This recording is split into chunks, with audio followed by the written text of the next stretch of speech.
You've covered yourself with a cloak. That is humanism.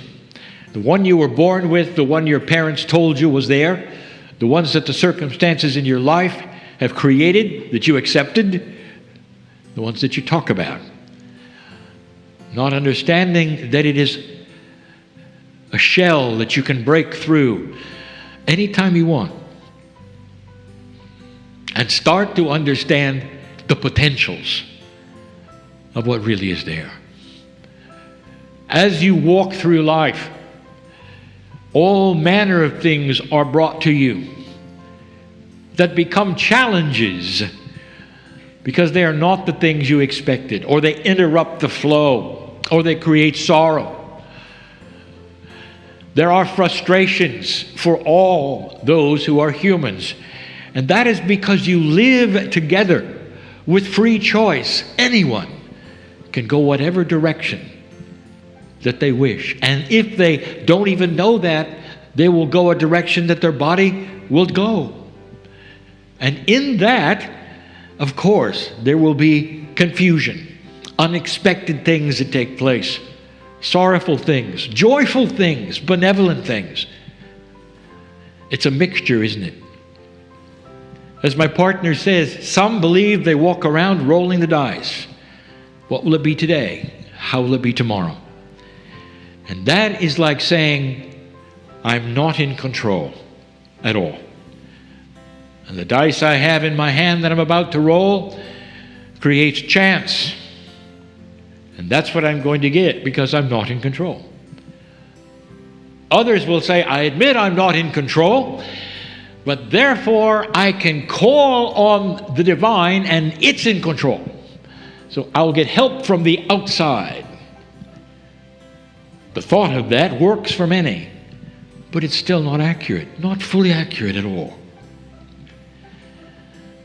The truth is this: inside you is the ability to break the wall completely and see, perhaps for the first time, a new system. And it is new.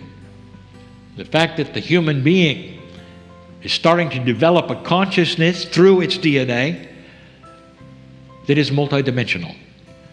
You have been linear in your thinking, in your expectations, in all the things that you have, even spiritually. You have been so linear for generations and generations, thousands of years. And suddenly, there is a shift. And the shift isn't just in the energy of this planet or the magnetics or in the consciousness. The shift, truly, is that humanity itself is starting to gather an energy it never even knew it had. The way you think is becoming different. What would it be for a human being to have multidimensional consciousness? And the answer is multi-layered, for it starts in one area, it goes to another and graduates to another. When you start becoming a multidimensional thinker, you think out of all of the paradigms that you were ever given. What if you're not what you thought? If you could throw away all the paradigms that you were given, what would they be? How about the paradigms of aging? What about the paradigms of health? What about the paradigms of what the doctors tell you?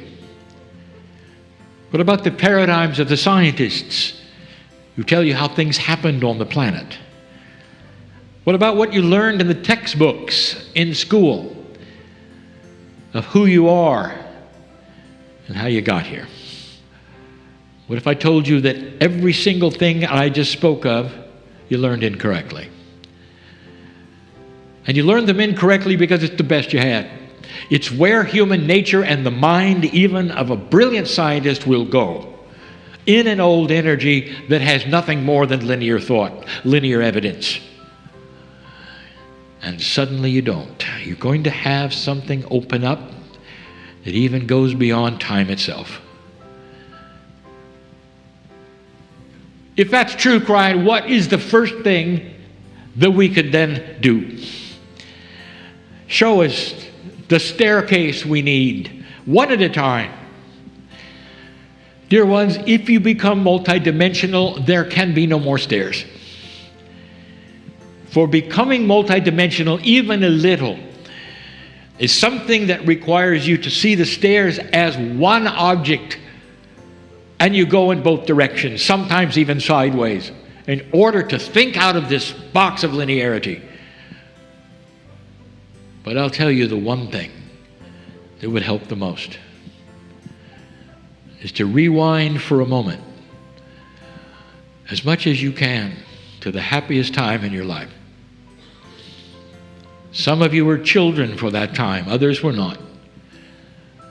And no matter what has happened in the interim, that you would capture that for a moment and put it right back where it belongs on you today. And you would say, I can't do that, too much has happened. Aging, climbing that ladder of disappointment and frustration and sorrow that so many of you just have so much of. And we'd say instead, there is something special for the rest of your life if you want it. And that specialness has to come from you peeling that onion of awareness. The onion is old, been in the refrigerator too long, and you're going to start peeling it. And in that you will then see that there is more. And in the process there will be some tears while you peel the onion. But I'll tell you what happens as you peel it. You start revealing truth. And the truth you see is not what you tried before that didn't work. The truth is not what you expect. And the first thing you'll start to feel is peacefulness. You might wake up in the morning and say, something has happened, I feel too good today. With all the things around me that have happened, or all that's going to happen, or what I have to do, or what I think might happen, I feel pretty good. And you'll start understanding and realizing what's real and what is not in your life. What are people going to do with the circumstances of their life? How are you going to feel good when you have all these things, these circumstances? And my answer was, the circumstances are what the humans have created. Get rid of the circumstances. That's what you did. What's your reaction to it? How are you feeling? Are you depressed? Do you fear it? Do you think it's coming back? What's the frustration? And all of those words I just gave you are humans reacting to what is around them. So circumstances are what humans create. There's not the reality that is around you. What if you took what is around you and reshaped it and reframed it? I know this is not something I want. This is frustrating. I have a team with me that is divine because I have a soul and a multidimensional self which is beyond any of this. I will not be frustrated and add to this, which will then eventually age me. I will not accept anger in this because all things happen for reasons that I don't know. I will hook to that which is divine and be thankful for every day. My chemistry will change because of it, and I will last a lot longer than my doctor said I would last. My chemistry will chase away the diseases that want to attach to me because I worry, because I'm afraid, because I don't have that which is the child anymore. That takes courage. It takes courage to say it, to believe it. Why don't you give it a shot and find out if what you expect and what you think and what you cognize and believe might actually change the circumstances around you.